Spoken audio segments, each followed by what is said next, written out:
What is the difference between displacement and double displacement reaction. Displacement और double displacement reaction में क्या difference है, और हमें एक एक जो है वो इक्वेशन भी इसके बारे में लिखनी है। तो सबसे पहले समझो डिस्प्लेसमेंट रिएक्शन क्या होता है कि कोई कंपाउंड है ए बी और दूसरा एक है सी, ठीक है। तो ए बी में ए और बी दो एलिमेंट हो सकते हैं या कंपाउंड हो सकते हैं। तो इनमें ए और बी है ये, और ये यहाँ पर सी है। तो ए और बी में से एक, सपोज दैट बी जो है वो सी के साथ चला जाए, तो एक नया कंपाउंड बन गया और ए अकेला रह गया। तो इसको हम कहेंगे, क्योंकि एक ही जो एलिमेंट है वो डिस्प्लेस हुआ, एक ही एलिमेंट डिस्प्लेस हुआ, तो इसको कहेंगे डिस्प्लेसमेंट रिएक्शन, ठीक है। ये हो गई डिस्प्लेसमेंट रिएक्शन जिसमें केवल एक एलिमेंट डिस्प्लेस हुआ। जब एक कंपाउंड ए बी है और दूसरा एक कंपाउंड सी डी है, सपोज इसमें ए से एक, ए या बी में से एक जाता है, सपोज दैट ए जाता है डी के साथ, और यहां से दूसरा जो है वो बी जो है वो सी के साथ जाता है या सी बी के साथ जाता है, कुछ भी कहे। तो ये दोनों के जो कंपाउंड हैं वो चेंज हो जाते हैं। तो ये ए और डी बन जाता है, ये बी और सी बन जाता है। तो दोनों में से एक एक एलिमेंट वो डिस्प्लेस हो गया। तो जब दोनों में से एक एक एलिमेंट डिस्प्लेस हो गया तो उसे कह देते हैं डबल डिस्प्लेसमेंट, ठीक है, डबल डिस्प्लेसमेंट।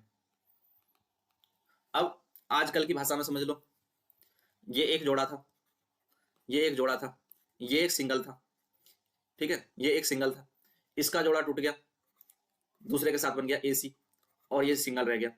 तो ये है डिस्प्लेसमेंट रिएक्शन।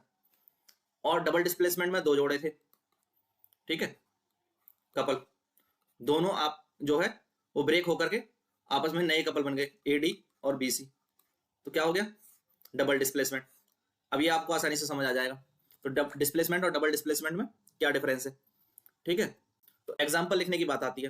अब डिस्प्लेसमेंट रिएक्शन कहा था, displacement reaction more reactive element जो है वो किसको, मोर रिएक्टिव वाला रिप्लेस कर देता है लेस रिएक्टिव एलिमेंट को, ठीक है। जैसे यहां पर हम देखें ए बी, तो कॉपर सल्फेट और जिंक, तो जिंक ज्यादा रिएक्टिव है, जिंक ज्यादा रिएक्टिव है किसकी तुलना में, कॉपर की तुलना में। तो ये कॉपर को रिप्लेस कर देगा और सल्फाइड के साथ जो है जिंक सल्फाइड बना लेगा और कॉपर अलग हो जाएगा। तो ज्यादा रिएक्टिव जो होगा वो रिएक्ट करके नई जो है नया कंपाउंड बना लेगा। तो इसने कॉपर को क्या कर दिया, डिस्प्लेस कर दिया, किसने, जिंक ने।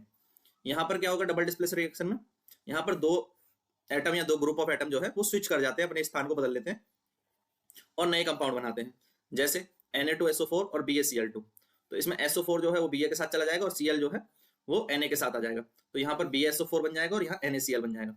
तो ये दो नए कंपाउंड बन जाते हैं, दोनों में एक एक जो है ग्रुप ऑफ एटम है वो स्विच कर रहा है, ठीक है।